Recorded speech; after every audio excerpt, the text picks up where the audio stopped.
Before you download Delta Force, there's one mistake that thousands of players make, and it can waste your time or even lead you to fake websites. In this video, I'll show you the official and safest way to download and install Delta Force on your PC or laptop. Let's get started. Now, open your web browser, search for Steam, and click on the official website link. Click the blue Install Steam button to download and run the installer on your PC or laptop. Here's a critical warning. Always check for store.steampowered.com in the URL to avoid fake download sites.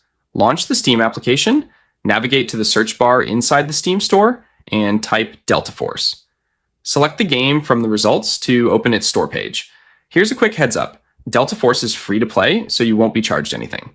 Scroll down the game's store page and click Add to Library to claim the game for your account. And this is the most important step, so don't skip it. Head over to your Steam Library tab, locate Delta Force in your game list. Click Install, and once the download finishes, launch the game.